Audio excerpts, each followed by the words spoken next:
প্রিয় শিক্ষার্থী বন্ধুরা, আজকে আমরা করব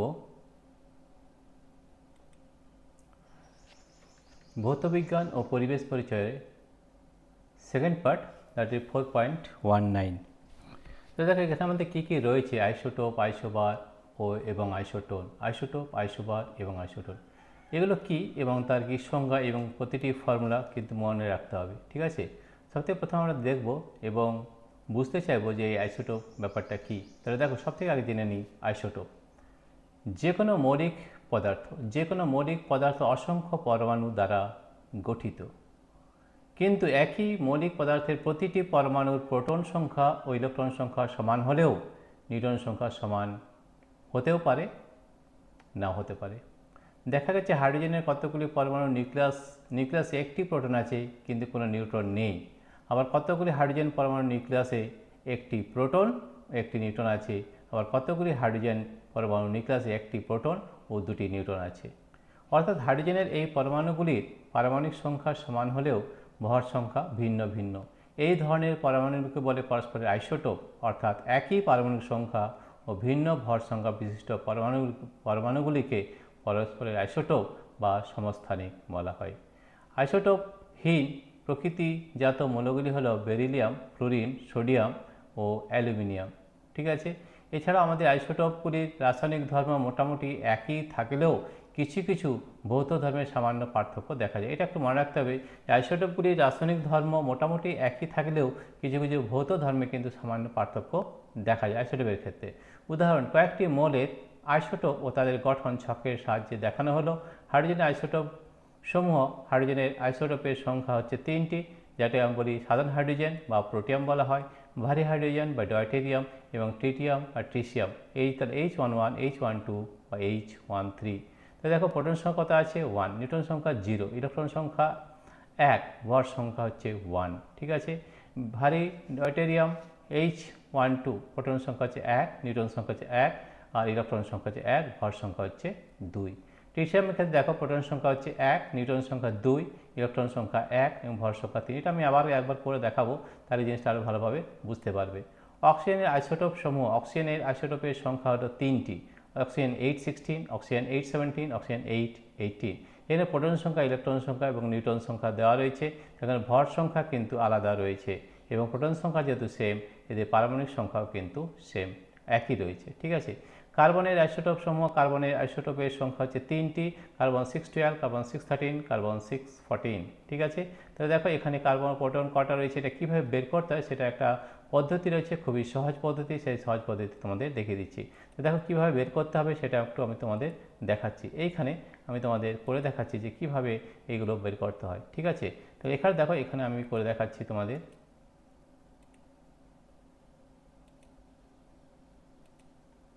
দেখো এখানে আমাদের হাইড্রোজেন, ঠিক আছে। তাহলে সব থেকে প্রথমে আমরা কী নিয়েছি? হাইড্রোজেন। তাহলে হাইড্রোজেন 1, ঠিক আছে। হাইড্রোজেন 1, 2, এগুলো হচ্ছে তোমার হাইড্রোজেনের আইসোটোপ 1, 2, 1, এটা 2 হবে। আর হাইড্রোজেন হচ্ছে 1, 3, 1, 3, ঠিক আছে। তাহলে এখানে দেখো যে হাইড্রোজেন 1, 1 এর মানেটা কি? এর মানে হচ্ছে আমাদের এই যে নিচের সংখ্যা, এটা বলে পারমাণবিক সংখ্যা, ঠিক আছে, বা প্রোটন সংখ্যা। তাহলে এখন প্রোটন সংখ্যা মানে হচ্ছে পারমাণবিক সংখ্যা, তো প্রোটন কটা রয়েছে? একটা রয়েছে, 1। এখানে মনে রাখতে হবে যে হাইড্রোজেন যেহেতু হাইড্রোজেন যে কোনো পরমাণুর মধ্যে কিন্তু আমাদের যে আধান, সেটা কিন্তু আধান নেই, অর্থাৎ সেটা কিন্তু আধান নেই, জিরো চার্জ। আধান না থাকার জন্য আমাদের ইলেকট্রন, যতগুলো প্রোটন থাকে ততগুলোই কিন্তু ইলেকট্রন থাকবে। আর নিউটন ভাগ কীভাবে বার করতে হয়? এই যে আমাদের ভর সংখ্যা থেকে যদি পারমাণবিক সংখ্যা বিয়োগ করে দিই তাহলে হচ্ছে নিউটন। তাহলে 1 - 1 = 0। এটাই যদি তোমরা শিখে যাও তাহলে খুব ভালোভাবে বলতে পারবে যে ভর সংখ্যা তাহলে H11, অর্থাৎ পারমাণবিক সংখ্যা 1 আর ভর সংখ্যা হচ্ছে 1, ঠিক আছে। পারমাণবিক সংখ্যা 1, ভর সংখ্যা 2, পারমাণবিক সংখ্যা 1, ভর সংখ্যা 3। তাহলে দেখো পারমাণবিক সংখ্যা 1 কিন্তু ভর সংখ্যা আলাদা, এগুলোকে আমরা বলি আইসোটোপ, ঠিক আছে। কীভাবে বের করতে থাকে? এখানের ক্ষেত্রে একই জিনিস হবে। প্রোটন কটা রয়েছে? একটা। ইলেকট্রন কতগুলো থাকবে? যতগুলো প্রোটন ততগুলো ইলেকট্রন, 1। তাহলে নিউটন কী হবে? নিউটন হবে ভর সংখ্যা থেকে আমাদের পারমাণবিক সংখ্যা বিয়োগ করে দাও, 2 - 1, দ্যাট ইজ এখানে একটা নিউটন থাকবে। এখানে কীভাবে বার করবো? প্রোটন কটা থাকবে? একটা। ইলেকট্রন কটা আছে? একটা, সেম থাকবে, একই থাকবে। নিউটন কটা হবে? 3 - 1, অর্থাৎ দুটো। তাহলে বোঝা গেছে যে ভর সংখ্যা থেকে যদি আমরা পারমাণবিক সংখ্যা বিয়োগ করে দিই তাহলে সেই সংখ্যাটা হচ্ছে আমাদের নিউটন। তাহলে দেখো এই আইসোটোপ পেয়ে গেলাম। এরপর দেখো আরেকটা আইসোটোপ যদি আমরা নিই তাহলে আমরা দেখে নাও যে এটা হচ্ছে হাইড্রোজেন আইসোটোপ। অক্সিজেনে কী ছিল 816, খুব সহজভাবে বের করতে পারবো আমরা 816, 817 আর 818, অক্সিজেন হচ্ছে 818। তাহলে দেখো এই যে সংখ্যা পারমাণবিক সংখ্যা এটা কিন্তু প্রোটন সংখ্যা। তাহলে 8টা প্রোটন আছে, যতগুলো প্রোটন ততগুলো ইলেকট্রন আছে, তাই ইলেকট্রন কটা আছে 8টা আছে। তাহলে নিউটন সংখ্যা কটা হবে 16 - 8, 16 - 8, 16 - 8, তাহলে নিউটন হবে 8টা। এখানে ক্ষেত্রে দেখে না কটা প্রোটন রয়েছে 8টা রয়েছে, তো যতগুলো প্রোটন ততগুলো ইলেকট্রন হবে, রাইট। তাই ইলেকট্রন হচ্ছে আমাদের 8টা। তাহলে নিউটন কতগুলো হবে, নিউটন হবে 16, 17 - 8 অর্থাৎ 9টি। ঠিক আছে, এরপর আছে দেখো 8, 6, 8, 18 অর্থাৎ প্রোটন কটা 8টা। এইভাবে বের করলে খুব সহজে যতগুলো প্রোটন থাকবে তত ইলেকট্রন থাকবে, 8টাই হবে, রাইট। আর নিউটন হবে 18 - 8, 10টা নিউটন হবে। তাহলে খুব সহজে বের করতে পারছি আমরা। তাহলে এটা হচ্ছে প্রোটিয়াম, ডয়টেরিয়াম, ট্রিটিয়াম, এটা অক্সিজেন 816, 817, 818। কার্বন দেখো আমার 3টে আইসোটোপ থাকে। কার্বন কটা থাকে 3টে আইসোটোপ, 6, 12, 6, 13 আর কার্বনের হচ্ছে 6, 14। এই কার্বনের 6 এটাকে বলা হয় কার্বন 14। এখান থেকে এই 6, 14 দিয়ে আমরা কার্বন ডেটিং করতে পারি। কার্বন ডেটিং মানে কি, কার্বন ডেটিং মানে হচ্ছে কোনো জিনিসের আমরা এজ নির্ণয় করতে পারি, বয়স নির্ণয় করতে পারি কার্বন 14 ডেটিং করে। ঠিক আছে, এখানে তো একই নিয়ম। তাহলে এখানে প্রোটন সংখ্যা কটা থাকবে 6। তো ইলেকট্রন যতগুলো প্রোটন ততগুলো ইলেকট্রন হয়, তাহলে 6ই হবে। নিউটন কত হবে 12 - 6, 12 - 6 অর্থাৎ ভর সংখ্যা মাইনাস প্রোটন সংখ্যা, পারমাণবিক সংখ্যা অর্থাৎ 6, রাইট। এখানে তাদেরকে প্রোটন কটা আছে 6টা, ইলেকট্রন কটা থাকবে 6টা, নিউটন কটা থাকবে 13 - 6 অর্থাৎ 7টি। ঠিক, এখানে দেখো প্রোটন কটা আছে 6টা, নিউটন কটা, ইলেকট্রন কটা থাকবে একই থাকবে 6, তো নিউটন হবে 14 - 6, 14 - 6, 8।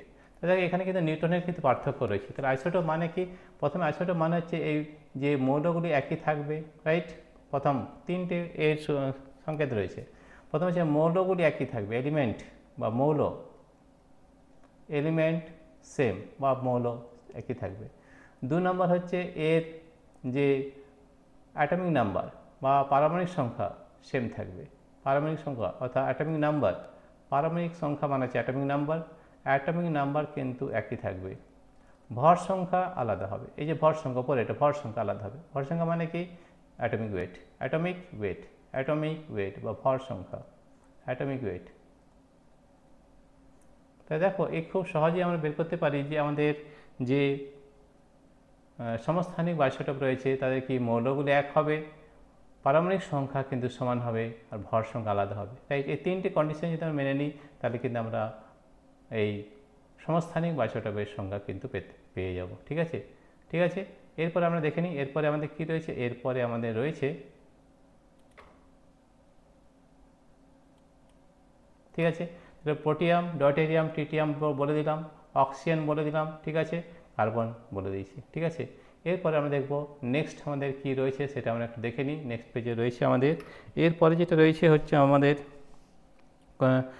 ক্লোরিনের আইসোটোপ। এটা একটু বলে দিই এখানে ক্লোরিনের আইসোটোপ। তাহলে দেখো ক্লোরিনের আইসোটোপ যদি আমরা জানি, তাহলে ক্লোরিনের আইসোটোপ হয় আমাদের, এটা আমরা রেড কালারে লিখব, ক্লোরিনের আইসোটোপ।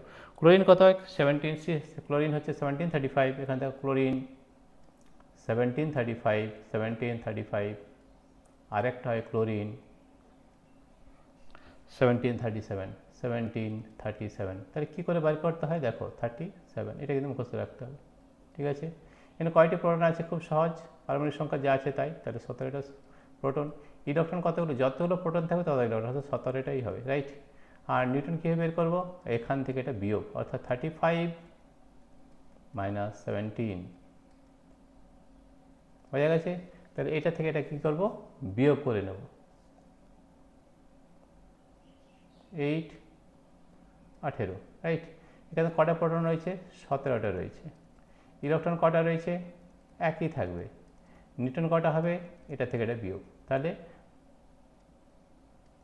ভর সংখ্যা থেকে পারমাণবিক সংখ্যা বিয়োগ করে দাও, তাহলে কত হচ্ছে 0, 20। তাহলে এখানে আমরা কী কী পাচ্ছি দেখো, প্রথম হচ্ছে 3টে 4টা জিনিস হচ্ছে, কী কী হচ্ছে, এই মৌলগুলো একই থাকবে, দুটোই ক্লোরিন আছে, এলিমেন্ট বা মৌল যেটা আমরা বলি সেটা কিন্তু সেম থাকবে, এলিমেন্ট বা মৌল সেম থাকবে। 2 নম্বর হচ্ছে এই যে আমাদের পারমাণবিক সংখ্যা একই থাকবে, অ্যাটমিক নাম্বার সেম থাকবে, অ্যাটমিক নাম্বার সেম থাকবে। 3 নম্বর হচ্ছে অ্যাটমিক মাস, এই অ্যাটমিক মাস আলাদা হবে, অ্যাটমিক মাস ডিফারেন্ট হবে, অ্যাটমিক মাস ডিফারেন্ট মানে আলাদা হবে, একই হবে না। আরেকটা কি, প্রোটন ইলেকট্রন সংখ্যা এক হবে কিন্তু নিউট্রন সংখ্যা ডিফারেন্ট হবে, নিউট্রন ডিফারেন্ট হবে, আর আলাদা হবে। এই 4টে জিনিস যদি আমরা মনে রাখতে পারি তাহলে কিন্তু আইসোটোপ সংখ্যা খুব ভালোভাবে বোঝা যায়। এক হচ্ছে এলিমেন্ট মানে মৌল সেম হবে, তারপরে হচ্ছে অ্যাটমিক নাম্বার বা ভর প্রোটন সংখ্যা একই থাকবে, অ্যাটমিক মাস বা ভর সংখ্যা আলাদা হবে এবং নিউট্রন সংখ্যা কিন্তু আলাদা হবে আমাদের আইসোটোপের ক্ষেত্রে, বোঝা গেছে। এরপরে আমাদের কী আছে আরেকবার দেখে নিচ্ছি, এরপরে রয়েছে যেটা আমাদের সেটা হচ্ছে আইসোবার, ঠিক আছে। তাহলে আমরা এই আইসোবারে চলে যাব, তাহলে আমাদের আইসোবারে কী রয়েছে সেটা একবার আমি দেখে নিই, ঠিক আছে। আইসোবারে আমাদের কী রয়েছে সেটা একবার দেখে নিচ্ছি, ঠিক আছে। তাহলে আমাদের আইসোবারে রয়েছে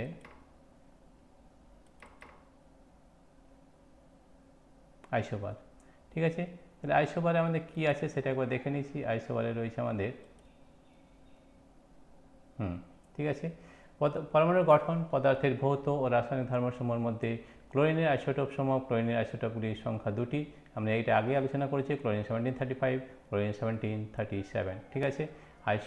আইসোবার ব্যাপারটা কি সেটা একটু ভালো করে বুঝতে হবে। তাহলে আমরা এখানে আগে এক্সপ্লেন করে নিই, তারপরে আমি তোমাদের বোঝাবো যে আইসোবার ব্যাপারটা কি, ঠিক আছে।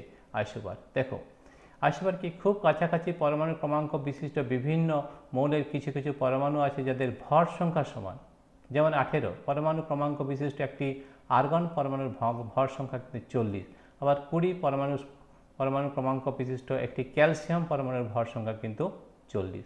অর্থাৎ পরমাণু দুটির পারমাণবিক সংখ্যা পৃথক হলেও এদের ভর সংখ্যা কিন্তু একই। এই ধরনের পরমাণুগুলিকে পরস্পরের আইসোবার বলে। অর্থাৎ বিভিন্ন মৌলের যেসব পরমাণুর ভর সংখ্যা সমান কিন্তু পারমাণবিক সংখ্যা ভিন্ন তাদের আইসোবার বলে, যেমন কার্বন 614 এবং কার্বন 714 এবং আর্গন হচ্ছে 8, 18, 40, ক্যালসিয়াম হচ্ছে 20, 40। আচ্ছা, এগুলো একটু বুঝে নিই, তারপর আবার আমি আলোচনা করব। আইসোবারগুলির ভর সংখ্যা অর্থাৎ প্রোটন ও নিউট্রন সংখ্যা সমষ্টি একই হয় কিন্তু তাদের প্রোটন, নিউট্রন, ইলেকট্রন সংখ্যা আলাদা হয়। এটা কীভাবে মনে রাখবে সেটা বলে দিই।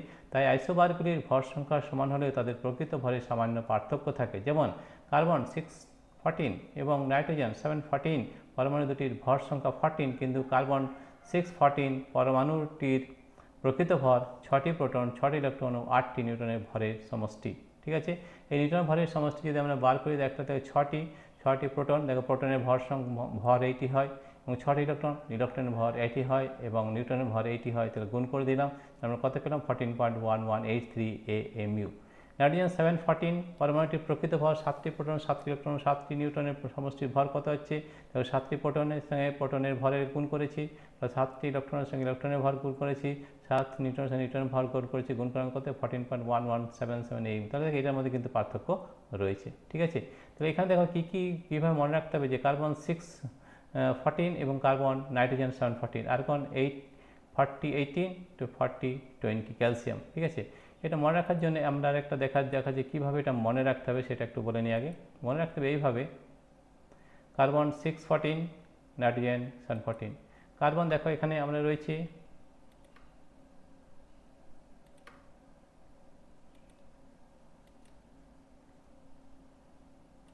দেখো কার্বন রয়েছে আমাদের কার্বন 614 আর নাইট্রোজেন 714। এখানে কী আলাদা আছে, কী এক আছে সেটাকে দেখে নিতে হবে। এটা আমরা কী নিয়ে পড়ছি, আইসোবার নিয়ে, ঠিক আছে। এটা একটা রয়েছে, আরেকটা যেটা আমাদের রয়েছে সেটা হচ্ছে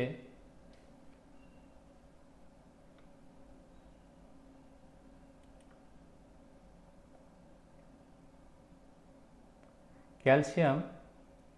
আরেকটা দেখিনি আমরা কী রয়েছে, একটা হচ্ছে কার্বন 614, নাইট্রোজেন 714, এছাড়াও আরেকটা জিনিস রয়েছে আর্গন 40, 18 এবং ক্যালসিয়াম, ঠিক আছে। তাহলে এটা আমরা বার করি আরেকবার।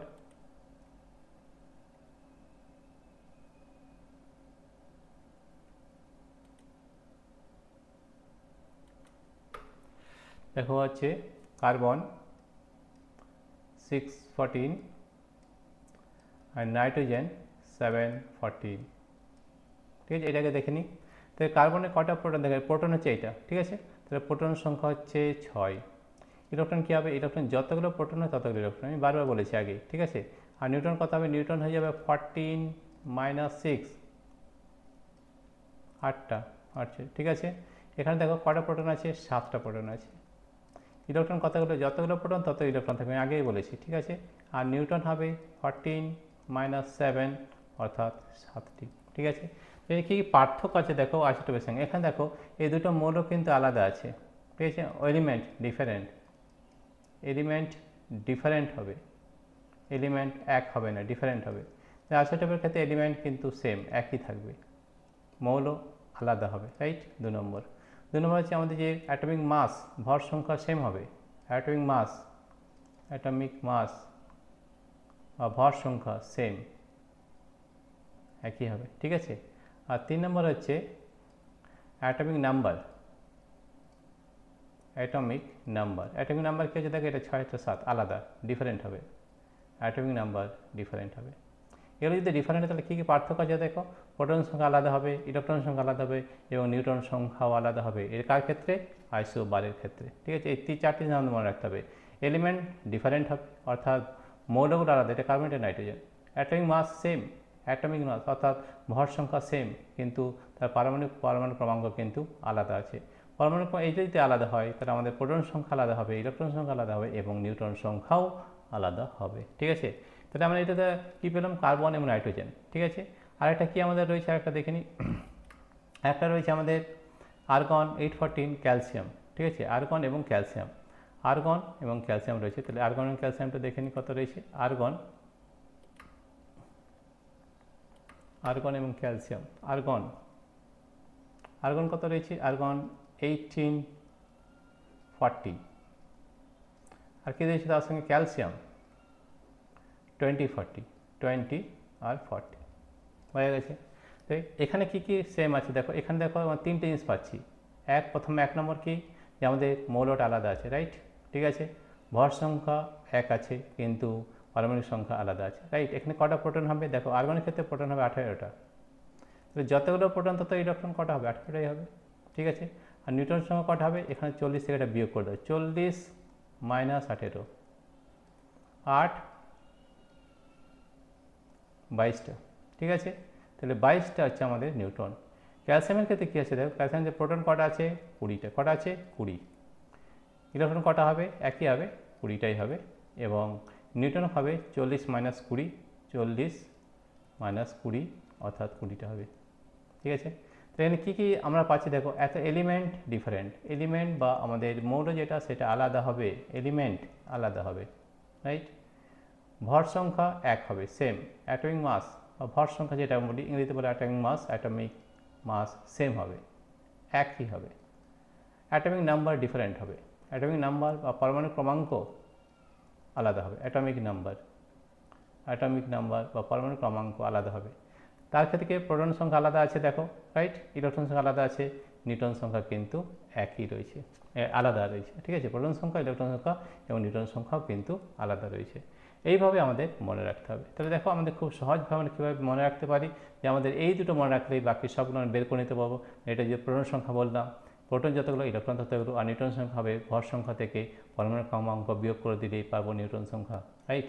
এইভাবে আমাদের বের করতে হবে। এরপরে যেটা রয়েছে আমাদের আইসোটোন, ঠিক আছে। এরপরে কী রয়েছে আমাদের, আইসোটোন। দেখো আইসোটোন কাকে বলে, একই মৌলের বিভিন্ন পরমাণু নিউট্রন সংখ্যা সমান হতে পারে, কিন্তু দেখা গেছে বিভিন্ন মৌলের পরমাণুতে নিউট্রন সংখ্যা সমান হয় যদিও তাদের পারমাণবিক সংখ্যা আলাদা। যেমন H13 পরমাণুটির নিউট্রন সংখ্যা হচ্ছে 2, আবার He24 পরমাণুটির নিউট্রন সংখ্যা হচ্ছে 2, ঠিক আছে। যদিও এদের পারমাণবিক সংখ্যা ভিন্ন, এই ধরনের পরমাণুগুলিকে আইসোটোন বলে। অর্থাৎ যেসব পরমাণুর নিউট্রন সংখ্যা একই কিন্তু পারমাণবিক সংখ্যা বিভিন্ন তাদের আইসোটোন বলে, ঠিক আছে। যেমন H13, He24। তাহলে আমরা দেখো এইটা করে দেখাবো যে আমাদের এটা কী পার্থক্য রয়েছে পরস্পরের আইসোটোন। সিলিকন 1430 এবং ফসফরাস 1531, ঠিক আছে। তাহলে এই দুটো আর একটা হচ্ছে সিলিকন সিলিকন 30-14, ফসফরাস 15-31 এবং সালফার 16-32 পরস্পরের আইসোটোন হচ্ছে। তাহলে প্রথমে আমরা এইটা করে থাকি H13 আর He24, ঠিক আছে। তাহলে এইটি আমি আগে করে দেখেছি H হাইড্রোজেন 13 আর হিলিয়াম 24, ঠিক আছে। এইটাকে করে দেখাচ্ছি হাইড্রোজেন 13 He24, হাইড্রোজেন 13, দেখো হাইড্রোজেন 13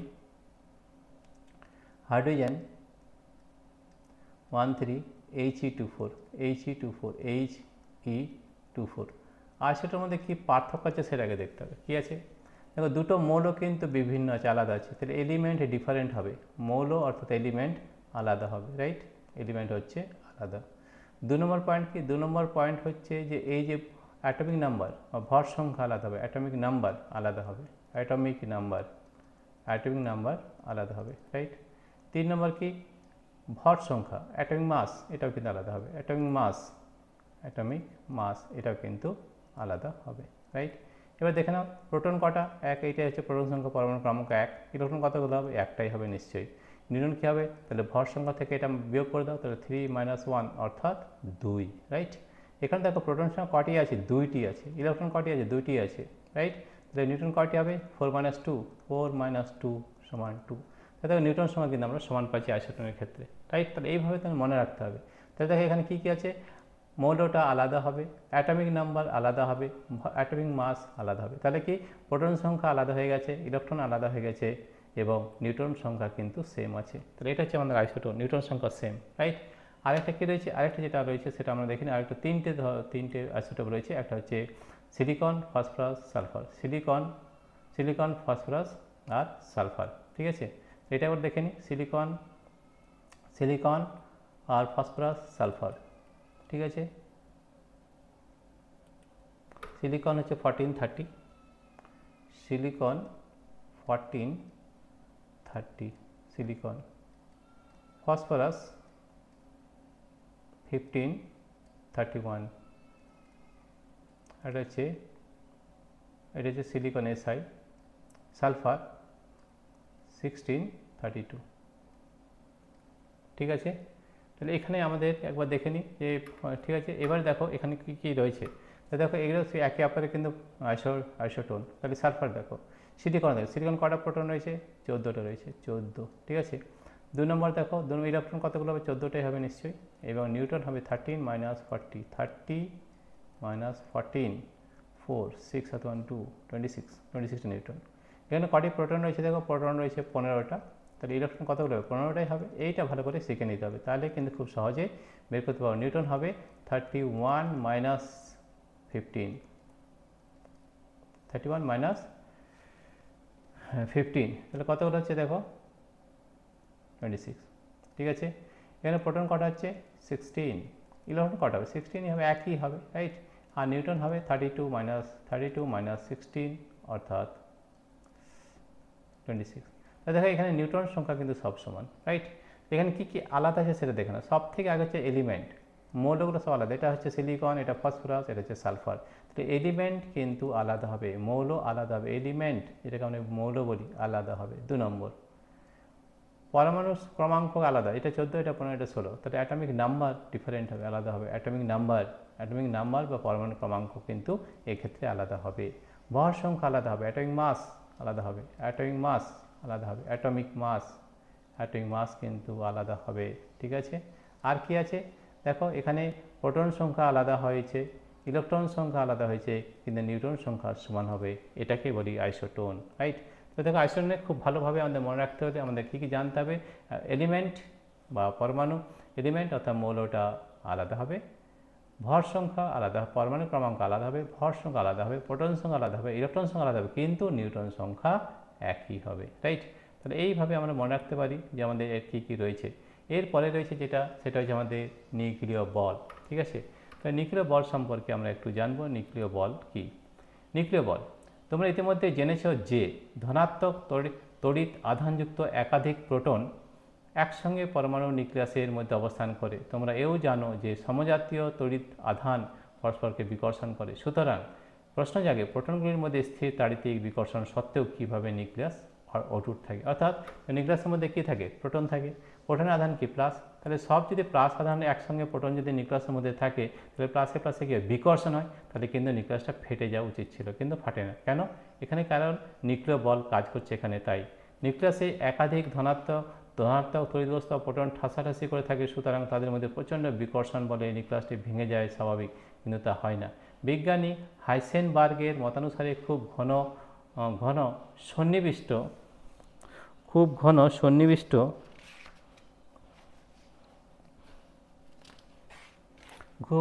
সন্নিবিষ্ট এরপরে আমি নেক্সট পেজে চলে যাচ্ছি। নেক্সট পেজে কী রয়েছে একবার দেখে নিই। নেক্সট পেজে রয়েছে আমাদের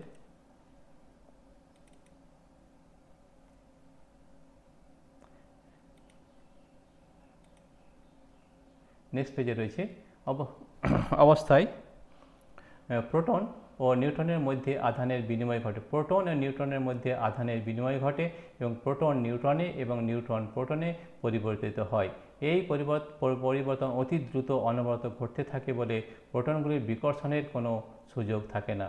উপরন্তু এই ঘটনার ফলে একটি প্রবল আকর্ষণ বলের সৃষ্টি হয়। এই আকর্ষণ বল প্রোটনগুলির বিকর্ষণ বল অপেক্ষা এত শক্তিশালী যে এর প্রভাবে নিউক্লিয়াসে প্রোটনগুলি বিকর্ষিত না হয়ে একসঙ্গে থাকে এবং নিউক্লিয়াস স্থায়ী হয়। এই আকর্ষণ বলকে নিউক্লিয় বল বা নিউক্লিয়ার ফোর্স বলে। বিজ্ঞানী ইউকাওয়া এর মতে প্রোটন এবং নিউট্রনের মধ্যে মেজন নামক এক প্রকার কণার আদান প্রদানের ফলে নিউক্লিয় বলের সৃষ্টি হয়। নিউক্লিয়াসে প্রায় 10⁻15 মিটার দূরত্বের মধ্যে অবস্থিত নিউক্লিয়নগুলি প্রোটন এবং নিউট্রনের ক্রিয়াশীল যে আকর্ষণীয় বল নিউক্লিয়াসকে স্থায়িত্ব প্রদান করে, সেই বলকে নিউক্লিয় বল বলে। পরমাণু ইলেকট্রন বিন্যাস এটা আমি পরে করে দেখাবো সবগুলো, যে কীভাবে হাইড্রোজেন থেকে, এখানে মনে রাখতে হবে আমাদের হাইড্রোজেন থেকে ক্যালসিয়াম পর্যন্ত কিন্তু এই পারমাণবিক গঠনটা করে দেখাতে হবে। কীভাবে করবে সেটা আমরা পরের ভিডিওতে দেখাবো যে কীভাবে এটা করা হয়, ঠিক আছে। তাহলে এই প্রথমে একটু বলেন যে নিউক্লিয়াস বল ব্যাপারটা কি, সেটা আরেকটু জানার দরকার আছে। তো দেখো এই জিনিসটা একটু আমি বুঝিয়ে নিই, ঠিক আছে। নিউক্লিয় বল কাকে বলে? দেখো নিউক্লিয় বল হচ্ছে এই যে আমাদের নিউক্লিয়াস, এটা আমাদের যদি কোনো নিউক্লিয়াস হয়, ঠিক আছে, নিউক্লিয়াসের মধ্যে কী কী থাকে? আগে নিউক্লিয়াসের মধ্যে প্রোটন থাকে, যে প্রোটন হচ্ছে প্লাস, রাইট, আর নিউট্রন থাকে। নিউট্রনের মধ্যে কিন্তু কোনো চার্জ থাকে না, আর প্রোটনের মধ্যে থাকে প্লাস, নিউট্রনের মধ্যে। এখানে কি ঘটে যে এই প্রোটনটা নিউট্রনে পরিবর্তন হয় আর নিউট্রনটা প্রোটনে পরিবর্তন হয়, ঠিক আছে। এই পরিবর্তন হওয়ার সময় একটা কণা, যেটার নাম হচ্ছে মেজন, কি নাম? মেজন, ইংরেজিতে লিখলাম, ঠিক আছে। এই মেজন কণা আদান প্রদানের জন্য নিউট্রন প্রোটনে পরিবর্তিত হয় আর প্রোটন নিউট্রনে পরিবর্তিত হয়। এই পরিবর্তনের সময় কি হয়, এই যে আমাদের প্রোটনে কী হয়, বিকর্ষণ হয়। তাহলে এই নিউক্লিয়াসটা ফেটে যাওয়া উচিত ছিল, ভেঙে যাওয়া উচিত ছিল, কিন্তু এটা কেন ভাঙছে না? কারণ এই প্রোটনটা নিউট্রনে পরিবর্তন হচ্ছে আর নিউট্রনটা নিউট্রনের পরিবর্তন হচ্ছে, নিউট্রনটা প্রোটনে পরিবর্তন হচ্ছে। এবং কিসের জন্য হচ্ছে? এই মেজন বলে একটা কণা আদান প্রদান হচ্ছে, তাই জন্য পরিবর্তন হওয়াতে আমাদের এই বিকর্ষণ বল তখন কাজ করছে না, তখন কিন্তু আকর্ষণ বল কাজ করছে, যেটার নাম হচ্ছে নিউক্লিয়ার ফোর্স বা নিউক্লিয় বল। নিউক্লিয়ার ফোর্স বা নিউক্লিয় বল, এই নিউক্লিয়ার ফোর্স বা নিউক্লিয়ার বল কিন্তু এই আমাদের নিউক্লিয়াসের মধ্যেই কাজ করে, নিউক্লিয়াসের বাইরে কিন্তু কাজ করে না, ঠিক আছে। এটা বোঝা গেলে নিউক্লিয়ার ফোর্স বা নিউক্লিয় বল কাকে বলে, সেটা আমরা খুব ভালোভাবে বুঝতে পেরেছি। এরপরে আমাদের কী রয়েছে দেখে নাও, ঠিক আছে। নিউক্লিয়ার ফোর্স বলে বিজ্ঞান, এটা বলে দিলাম, ঠিক আছে। পরমাণু ইলেকট্রন বিন্যাস, এটা কিন্তু আমরা পরের ভিডিওতে অবশ্যই করব, কীভাবে করতে হয় সেটা আমরা একবার দেখিয়ে দেবো, ঠিক আছে। এরপরে যেটা রয়েছে সেটা রয়েছে, তাহলে আমরা এবার চলে যাচ্ছি নেক্সট পেজে। নেক্সট পেজে কী রয়েছে আমরা দেখে নিই। নেক্সট পেজে রয়েছে, দেখো নেক্সট পেজে রয়েছে কক্ষ থেকে কক্ষান্তরে ইলেকট্রনের গমনের ফলে শক্তির শোষণ বা বিকিরণ। এই জিনিসটা আমাদের একটু ভালোভাবে বুঝতে হবে। এখানে কী রয়েছে দেখো, রয়েছে absorption or emission of energy during electronic transition between orbits. তোমরা জানো যে কোনো পরমাণু ইলেকট্রনগুলি নিউক্লিয়াসকে কেন্দ্র করে একটি নির্দিষ্ট কক্ষপথে ঘোরে। আবার পরমাণুর সবচেয়ে বাইরের কক্ষ থেকে এক বা একাধিক ইলেকট্রন বেরিয়ে গেলে ধনাত্মক আয়ন উৎপন্ন হয়। অপরদিকে বাইরে থেকে এক বা একাধিক ইলেকট্রন পরমাণুর বাইরের কক্ষে প্রবেশ করে ঋণাত্মক আয়ন উৎপন্ন করে। এখন প্রশ্ন, ইলেকট্রনগুলি কীভাবে পরমাণুর বাইরের কক্ষ থেকে বেরিয়ে যায় বা বাইরের কক্ষে প্রবেশ করে? তাহলে ইলেকট্রন কি এক কক্ষপথ থেকে অন্য কক্ষপথে যেতে পারে? বিজ্ঞানী নিলস বোর এই বিষয় সম্বন্ধে একটি যুক্তিপূর্ণ ব্যাখ্যা দেন। বিজ্ঞানী বোরের মতবাদ অনুসারে পরমাণুর একটি নির্দিষ্ট কক্ষপথে আবর্তনকারী ইলেকট্রন কোনো শক্তি শোষণ বা বিকিরণ করে না, এটা আমরা জানি। এই অবস্থায় পরমাণুটি শক্তি স্থির থাকে। একটি পরমাণু স্থিতাবস্থা বলে। কোনো নিম্নতর কক্ষপথ থেকে কোনো ইলেকট্রন উচ্চতর কক্ষে গেলে এই ইলেকট্রন নির্দিষ্ট পরিমাণ শক্তি শোষণ করে। তাই বোঝা গেছে যে নিম্নতর কক্ষ থেকে যদি কোনো ইলেকট্রন উচ্চতর কক্ষে গেলে এই ইলেকট্রন নির্দিষ্ট পরিমাণ শক্তি শোষণ করে। এক্ষেত্রে পরমাণুটির শক্তি নির্দিষ্ট পরিমাণে বৃদ্ধি পায়। পরমাণু এই অবস্থাকে উত্তেজিত অবস্থা এক্সাইটেড স্টেট বলে। উচ্চতর কক্ষপথ থেকে কোনো ইলেকট্রন নিম্নতর কক্ষপথে গেলে ওই ইলেকট্রন নির্দিষ্ট পরিমাণ শক্তি কিন্তু বিকিরণ করে, রাইট। তাহলে উচ্চতর কক্ষপথ থেকে যদি কোনো নিম্নতম ইলেকট্রন নিম্নতর কক্ষপথে গেলে ওই ইলেকট্রনকে নির্দিষ্ট পরিমাণ শক্তি কিন্তু বিকিরণ করে। জেনে রাখো যে নিম্নতর কক্ষপথ নিউক্লিয়াসের কাছাকাছি ইলেকট্রনের শক্তি কম হয়। নিউক্লিয়াস থেকে যত বাইরের দিকে যাওয়া যায় অর্থাৎ উচ্চতর কক্ষপথ সমূহে ইলেকট্রন শক্তি ক্রমশ বেশি হয়। কোনো পরমাণু n = 1 অর্থাৎ k কক্ষ ইলেকট্রনের যা শক্তি, ওই পরমাণু n = 4 n কক্ষ ইলেকট্রনের শক্তি অনেক বেশি। এটা আমরা আরেকটু ভালোভাবে বোঝানো যেতে পারে, যেটা কীভাবে আমরা বোঝাচ্ছি দেখো। এই যে আমাদের ইলেকট্রন একটু ভালো করে এটা একটু বুঝে নিতে হবে। এই যে ধরো আমাদের নিউক্লিয়াস রয়েছে, নিউক্লিয়াস, এটা আমাদের নিউক্লিয়াস। তাহলে প্রথম কক্ষপথ এটা হচ্ছে নিউক্লিয়াস, ঠিক আছে। প্রথম একটা আমাদের ইলেকট্রন সেল রয়েছে 1 নম্বর এবং এটা হচ্ছে 2 নম্বর। আমরা এমনি রাফলি করে দেখাচ্ছি 2 নম্বর, আর এটা হচ্ছে 3 নম্বর। ব্যাস এই তিনটেই আমরা করে দেখাবো, তিনটে। তো দেখো এটার এনার্জি স্তর যদি E1 হয় অর্থাৎ n = 1 E1, এটা ধরে নিলাম E2 আর এটা E3। তো দেখো এদিক থেকে যত এদিকে যাও তাহলে E3 বেশি, সব থেকে বেশি কিন্তু E3 হবে। তারপরে E2 এনার্জি 2 নম্বর সেলটা বেশি হবে এনার্জি, আর E1টা সবচেয়ে কম হবে, E1টা সবচেয়ে কম হবে। তো দেখো এখান থেকে এখানে যখন যাবে E1 থেকে E1 যদি যায়, E1 থেকে যদি E2তে যায় তাহলে কী করে, সে কিছু পরিমাণ শক্তি কিন্তু সে শোষণ করবে, শোষণ করে ইলেকট্রনটা এখান থেকে এখানে যেতে পারবে, রাইট। আর E2 থেকে যদি E1-এ যায়, E2 থেকে যদি E1-এ যায় তাহলে সে কিছু শক্তি কী করবে, এমিশন করবে অর্থাৎ বের করে দেবে। কিছু শক্তি সে ত্যাগ করে E2 থেকে E1-এ যাবে, বোঝা গেছে। তাহলে E1 থেকে E2 যেতে হলে তাকে কিছু শক্তি নিতে হবে, নিয়ে E2-তে যাবে। E2-তে যেতে বেশি শক্তি, তাহলে E2 থেকে যখন E1-এ যাবে সে শক্তি কিন্তু নির্গত করবে। এটাই হচ্ছে আমাদের এই ব্যাপারটা ভালো করে মনে রাখতে হবে, ঠিক আছে। তাহলে এইটা আমরা বুঝলাম। এরপরে যেটা রয়েছে সেটা হচ্ছে আমাদের এরপরে যেটা এক্সাইট, তাহলে এটাকে বলে এক্সাইটেড স্টেট। আর উচ্চতর কক্ষপথ থেকে কোনো ইলেকট্রন নিম্নতর কক্ষপথে গেলে ইলেকট্রন নির্দিষ্ট পরিমাণ শক্তি বিকিরণ করে। আমি আগেই বললাম যে উপর থেকে নিচের দিকে গেলে বিকিরণ করবে এবং নিচ থেকে উপর দিকে গেলে আহরণ করবে, ঠিক আছে। এটা আমরা বুঝলাম। নেক্সট হচ্ছে আয়নীভবন। আয়নীভবন কি? আয়নীভবন হচ্ছে কোনো পরমাণুর ইলেকট্রনগুলি নিউক্লিয়াসের ধনাত্মক আধান দ্বারা আকৃষ্ট হয়। পরমাণুগুলির বাইরের কক্ষের ইলেকট্রনগুলির সঙ্গে তাদের নিউক্লিয়াসের আকর্ষণ বল খুব কম থাকে, সেই জন্য এগুলিকে প্রায় মুক্ত ইলেকট্রন বলা হয়। এই প্রায় মুক্ত ইলেকট্রনগুলিকে পরমাণুর বাইরে আসতে গেলে তাদের নিউক্লিয়াস কর্তৃক আকর্ষণজনিত বাধা অতিক্রম করতে হবে। বাইরে থেকে তাপ, আলো শক্তি, তাপ, আলো ইত্যাদি সরবরাহ করে এই প্রায় মুক্ত ইলেকট্রনগুলিকে পরমাণুর বাইরে আনতে হয়। তাই বাইরে থেকে শক্তি প্রয়োগ করলে, উচ্চ উষ্ণতায় উত্তপ্ত করলে পরমাণুর শেষ কক্ষপথে থাকা প্রায় মুক্ত ইলেকট্রন পরমাণু থেকে বেরিয়ে আসে এবং এই পরমাণুটি ধনাত্মক আয়নে পরিণত হয়। একে আয়নীভবন বলে। এখানে একটু সংজ্ঞা রয়েছে যে গ্যাসীয় অবস্থায় থাকা কোনো মৌলের কোনো প্রসম এবং বিচ্ছিন্ন পরমাণু যখন সর্বনিম্ন স্তরে থাকে তখন পরমাণুটি সবচেয়ে বাইরের কক্ষের সবচেয়ে আলগাভাবে আবদ্ধ ইলেকট্রনটিকে নিউক্লিয়াসের আকর্ষণিক ক্ষেত্র থেকে সম্পূর্ণভাবে বিচ্ছিন্ন করে পরমাণুটিকে একক চার্জযুক্ত পজিটিভ আয়নে পরিণত করতে যে নিয়মিত শক্তির প্রয়োজন তাকে পরমাণুর প্রথম আয়নীভবন বিভব বলে। তাহলে দেখো এটা আমরা একবার বুঝিয়ে দিচ্ছি যে এটা জিনিসটা কী, সেটা খুব ভালোভাবে বুঝতে হবে। আয়নীভবন আমরা একটু বুঝতে হবে। আয়নীভবন বোঝার জন্য আমরা চলে এসেছি আমাদের নেক্সট পেজে এবং এখান থেকে তোমাদের বোঝানো হচ্ছে যে আয়নীভবন ব্যাপারটা কী। দেখো আয়নীভবন হচ্ছে যেমন ধরো আমাদের সোডিয়ামের ক্ষেত্রে আমরা জানি সোডিয়ামে হয় 11টা পরমাণুর সঙ্গে ভর সংখ্যা হয় 23, এটা আমরা জানি। তো দেখো সোডিয়ামের যদি আমরা পরমাণু তৈরি করি তাহলে সোডিয়াম হচ্ছে এখানে প্রোটন থাকে, কটা প্রোটন থাকবে? 11টা। নিউট্রন কতগুলো থাকবে? 23 - 11 অর্থাৎ 12টা, ঠিক আছে। ইলেকট্রন 11টা। তো প্রথম কক্ষে আমরা জানি যে 2টোর বেশি ইলেকট্রন থাকে না। এটা আমরা আরেকবার নেক্সট ভিডিওতে করবো যে কীভাবে ইলেকট্রনগুলো পড়তে হয়। 2টোর বেশি কিন্তু ইলেকট্রন থাকবে না প্রথম কক্ষে, ঠিক আছে। তারপরে তো তাহলে 11টা আছে, তাহলে 2 নম্বর কক্ষে থাকবে 8টা। কটা থাকবে? 8টা।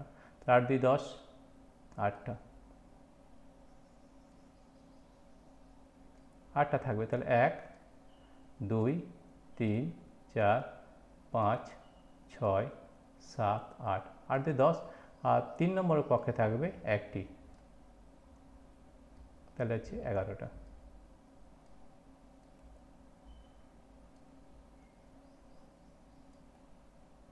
কটা হলো 11টা, রাইট।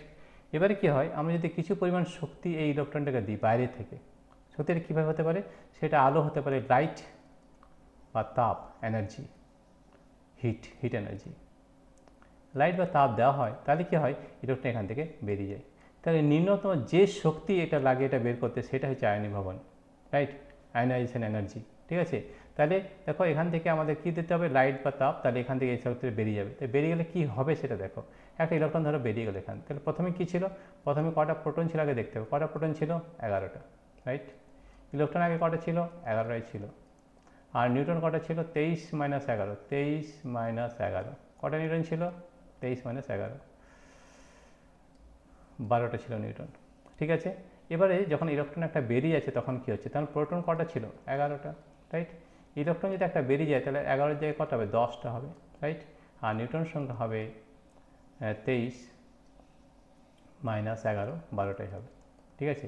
তো দেখো আমার প্রোটনের আধান কত, +1, তাহলে এখানে প্রোটন কত, +11, ইলেকট্রন কত, -11, তাহলে এটা হচ্ছে নিউট্রাল বা কী হচ্ছে, এর কোনো আধান থাকছে না। কিন্তু এখানে ক্ষেত্রে কী হচ্ছে, একটা প্রোটনের কত আছে, +11, একটা ইলেকট্রন, একটা প্রোটনের +1 হয়, ইলেকট্রনের -1, তাহলে -10, দেখো +1। তাহলে যখনই এই সোডিয়াম একটা ইলেকট্রন ত্যাগ করছে, সে কিন্তু সোডিয়াম থাকছে না, Na+ আয়ন তৈরি হচ্ছে, Na+ আয়ন তৈরি হচ্ছে, এটাকে আমরা বলি আয়নীভবন, ঠিক আছে।